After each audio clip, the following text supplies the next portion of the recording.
আমরা যারা 1995 থেকে 2005 সালের মধ্যে জন্মেছি, আমরা বিশেষ কিছু ছিলাম না, তবে আমরা ভাগ্যবান ছিলাম। যখন আমরা ছোট ছিলাম, হাতগুলো জামার ভিতরে ঢুকিয়ে রেখে দিতাম আর বলতাম আমার হাত নেই। একটা কলম ছিল যার 4 রকমের কালি ছিল, আর তার 4টা বোতামে একসাথে টেপার চেষ্টা করতাম। আমাদের সময় এক হাত কলম পাওয়া যেত, আমরা সেই কলমটাকে কেটে ছোট কলমে আবিষ্কার করতাম। দরজার পিছনে লুকিয়ে থাকতাম, কেউ এলে চমকে দিব বলে। সে আসতে দেরি করেছে বলে অধৈর্য হয়ে বেরিয়ে আসতাম। রাতে হাঁটার সময় ভাবতাম আমি যেখানে যাচ্ছি 4টাও আমার সাথে যাচ্ছে। কারেন্টের সুইচের দুদিকে আঙুল চেপে সুইচকে অন অফের মাঝামাঝি অবস্থায় আনার চেষ্টা করতাম। স্কুলে যাওয়ার সময় সবাই দৌড়াদৌড়ি করে যেতাম।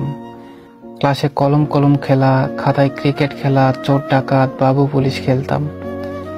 অনেক সময় স্কুল ফাঁকি দিয়ে কয়েকজন বন্ধু মিলে ঘুরতে যেতাম, আড্ডা দিতাম, আরো কত কি।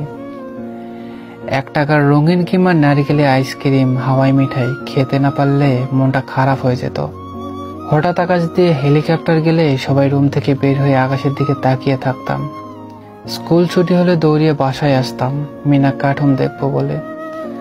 শুক্রবার দুপুর 3টা থেকে অপেক্ষা করতাম কখন বিটিভিতে সিনেমা শুরু হবে, এবং সন্ধ্যার পর আলিফ লায়লা, সিন্দাবাদ, রবিনহুড, ম্যাকাইভার, হাতিম দেখার জন্য পুরো সপ্তাহ অপেক্ষা করতাম। ফলের গুটি খেয়ে ফেললে দুশ্চিন্তা করতাম পেটের ভেতর গাছ হবে কিনা। মাথায় মাথায় ধাক্কা লাগলে শিং গজানোর ভয়ে আবার নিজের ইচ্ছায় ধাক্কা দিতাম। কেউ বসে থাকলে তার মাথার উপর দিয়ে ঝাঁপ দিতাম যাতে সে আর লম্বা হতে না পারে। বিকেলে কুতকুত কানামাছি গোল্লাছুত না খেললে বিকেলটা যেন মাটি হয়ে যেত। ফাইনাল পরীক্ষা শেষ হলে তো সকালে পড়া নেই, তাই মজা লাগতো যা বলার বাইরে। নানু বাড়ি, দাদু বাড়ি যাওয়ার এটাই তো ছিল সময়। ব্যাডমিন্টন, ক্যারাম, লুডো এগুলো না খেললে কি হয়।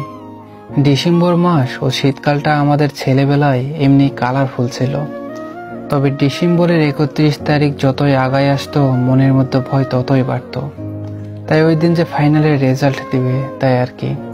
আমি জানি আমাদের জেনারেশনের যারা কথাগুলো শুনছেন, নিশ্চয়ই আপনাদের মুখে হাসি ফুটে উঠেছে।